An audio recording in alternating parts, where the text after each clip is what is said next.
So hi guys welcome back to my YouTube channel. বন্ধুরা, চলে এলাম আবার একটা নতুন ভিডিও নিয়ে। তো বন্ধুরা, যে সমস্ত বন্ধুরা আমার চ্যানেল সাবস্ক্রাইব করেছেন তাদেরকে আমার চ্যানেলের তরফ থেকে অসংখ্য অসংখ্য অসংখ্য ধন্যবাদ জানাই। আর যারা যারা সাবস্ক্রাইব করনি অবশ্যই চ্যানেলটিকে সাবস্ক্রাইব করে দিও নিত্য নতুন আপডেট ভিডিও পাওয়ার জন্য, দেখার জন্য। তো বন্ধুরা, আজকে যে বিষয় নিয়ে কথা বলবো, যে বিষয় নিয়ে আমি আপনাদের যে মেন ভিডিও উদ্দেশ্য সেটা একটু বলবো, যেটা হলো যে কোন ডিস্টেন্সে সাউন্ড চালালে সাউন্ডের কোয়ালিটিটা ম্যাটার থাকে এবং বোঝা যায় একটা গান বাজছে এবং তার কতটা এরিয়ার মধ্যে বাজবে, এই বিষয় নিয়ে কথা বলবো বন্ধুরা। তো অনেকে বলে বন্ধুরা, এমন এমন জায়গায় আমি বাজিয়ে সেখানে বেশ বোঝা যায়নি বা বেশ বুঝতে পারা যায়নি, গান চলছে বলে বোঝা যায়নি, যেন মনে হচ্ছে অথচ বক্স ভালো বাজছে, সব বাজছে, কিন্তু বাজছে রেডিওর মতো। দেখো বন্ধুরা, যেখানে সাউন্ড প্রকৃত চালাবে তার ফিডব্যাক জায়গা ডিস্টেন্স চাই। ধরো তুমি একটিয়া জেবিএল বাজাচ্ছ, যেন বেসটা কোনো জায়গাটা ধাক্কা খায় সামথিং।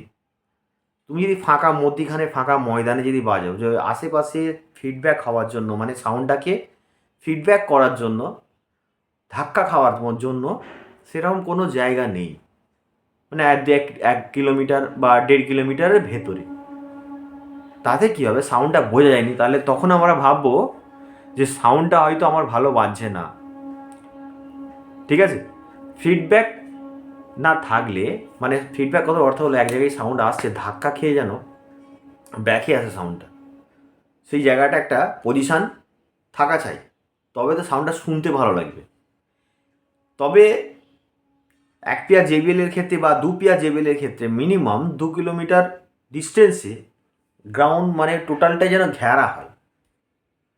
ঠিক আছে, তাতে কি হয়, সুন্দর সাউন্ড বের হয় এবং বোঝা যায় যে একটা সাউন্ড চলছে, তাতে পরিষ্কার বোঝা যায় একটা সাউন্ড চলছে। তাতে কি হয়, পার্টিও নাম করবে। তোমাকে সেই পজিশনে কিন্তু কেবিনেটটাকে লাগাতে হবে, বক্সটাকে লাগাতে হবে, যেন একটা জায়গা থাকে ধাক্কা খাওয়ার। এটা হচ্ছে সাউন্ডম্যানদের, যেখানে সাউন্ড বসাবে তার একটু বোঝা দরকার, তারাই জানে। পাবলিক কিন্তু এটা বুঝে না, পাবলিকগুলো ওখানে বসিয়ে দাও বা সেখানে ফাঁকা ময়দান, মানে সোজা সাউন্ডটাকে মানে থরলি বেরিয়ে যাওয়ার জায়গাতে একদমই নয়। সাউন্ডটার সামনে কিছু বোঝা যাবে না, কিন্তু অনেক দূর থেকে বোঝা যাবে কিন্তু সাউন্ড বাজছে। ঠিক আছে, এটা একটা মেন প্রবলেম। এটা অনেক সাউন্ডম্যানরা যারা নতুন করে তাদের ক্ষেত্রে এই সমস্যাটা একটু দাঁড়ায় আর কি। তো আর একটা কথা বলে দিই বন্ধুরা, যারা বড় সাউন্ড করছো, বড় সাউন্ড, ধরো 4 বেস 4 মিনিট বাজাচ্ছ, তাদের একটা এরিয়া ক্যালকুলেশন আছে টোটালটাই, সেটা আমি বলে দিচ্ছি। মিনিমাম 1 থেকে 2 কিলোমিটার মোটামুটি জায়গাটা একটা পজিশন থাকা চাই, কেননা সাউন্ডটা তো অনেক ওয়াটেজ। এবার ওয়াটেজে সাউন্ডটা ঠিকঠাক জায়গাতে না পড়লে সাউন্ডটা বোঝা যায় না। কিন্তু দেখবে তুমি একটা ঘেরা জায়গায় যদি সাউন্ড চালাও হাই ওয়াটে, যেন মনে হবে দুর্দান্ত বাজছে, হেভি বাজছে, কিন্তু দেখা যাবে একটা মাঠের মধ্যেখানে খুব বড় জায়গায়, বড় এরিয়া, সাউন্ডটা দাঁড়ানোর জায়গা নেই, ওই সাউন্ডটা তখন বোঝা যাবে না যে বাজছে বলে। অনেক দূরে সাউন্ড পাওয়া যাবে, তাতে কি দূরে সাউন্ডম্যানরা বুঝতে পারবে যে সাউন্ডটা হেভি জোরে বাজছে, যারা সামনে থাকবে তারা কিন্তু অতটা বুঝতে পারবে না, ভাববে হয়তো ভালো হতে বাজছে না মালটা। এটা আমাদের ধারণাটা ভুল।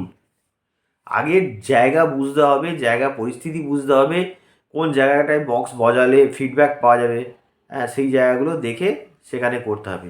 এবার পাওয়ার মিস্ত্রি দেখা যায়, দেখো বড় বড় গ্রাউন্ডের মধ্যে তারা কম্পিটিশান, তাদের ওয়াটেজটা অনেক বেশি, তারা 42খানা 43খানা 100খানার মতো তারা স্পিকার লাগায়, ওই জন্য তাদের জায়গাটা অনেক বড় জায়গা, দেখো সাউন্ডটাও বোঝা যায় হেভি বাজছে, দুদিকে কম্পিটিশান হয়। ওদের যে সমস্ত সাউন্ড চালায় ওরা বড় মাঠ ছাড়া বা বড় ডিস্টেন্স ছাড়া সাউন্ড বেরোনা খুব মুশকিল। যদি ওরা ওরা দেখবে খুব বড় বড় জায়গাতে ওরা সাউন্ড চালায়, কেন কেন ওদের ম্যাটারটা তো বড়, ওদের জায়গাটা তো বড়, ওদের এরিয়াটা তো অনেক বড় সাউন্ডের, একসঙ্গে 40খানা 42খানা বক্স বাজাচ্ছে। ঠিক আছে, ওদের পজিশানটা অন্যরকম। যারা নতুন ছোটোখাটো সাউন্ড করছো, যারা এক পেয়ার জেবিএল বাজাচ্ছ, যারা নতুন, তাদের মার্কেটে নাম করতে গেলে কিন্তু এই পজিশানটা তাদেরকে বুঝে নিতে হবে বন্ধুরা, কোন জায়গাতে সাউন্ড চালালে বেস বোঝা যাবে বা সাউন্ডটা বোঝা যাবে, সেই জায়গায় তোমাদেরকে ক্যালকুলেশন করে বললাম। ভিডিওটা অবশ্যই সবাই মনোযোগ সহকারে শুনবে, যারা জানো না তারা অবশ্যই জেনে যাবে। কেননা অ্যাট আ টাইম আমরাও যখন সাউন্ড চালিয়েছি নিজেরা, তখন আমরাও বুঝতে পারতাম আরে মাল ভালো বাজছে না রে ভাই, এত স্পিকার আউটপুট লেভেল মেশিনের সব উঠে যাচ্ছে কিন্তু ঠিকঠাক ভালো বাজছে না। দেখছি যে ফাঁকা জায়গা তো সাউন্ডটা সেইভাবে বেরিয়ে যাচ্ছে, ওই জায়গায় তুলনায় আমাদের স্পিকারের ওয়াটেজটা কম এবং ওসব জায়গাতে চোং টোং এটা ওটা মারতে হবে, র্যাক মারলেও খুঁজে পাওয়া যাবে না। ঠিক আছে, অনেক ওইসব জায়গাগুলোকে অনেক প্ল্যানে কভার করতে হয়। যদি কম ওয়াটেজে থাকে একটু চোং টোং এটা ওটা মেরে সেটা পজিশান অনুযায়ী সেটা করে নেবে বন্ধুরা। ঠিক আছে, ফিডব্যাক দরকার, তবে সাউন্ডটা মানে দাঁড়ানোর একটা পজিশান দরকার, তবে সাউন্ডটা ভালো খেলবে। তো বন্ধুরা এই ছিল আজকের ভিডিও। আর যে কোনো সাউন্ড বক্স বা ফুল ফিটিংস যদি প্রয়োজন থাকে আমার দেওয়া নাম্বারে অবশ্যই যোগাযোগ করবেন।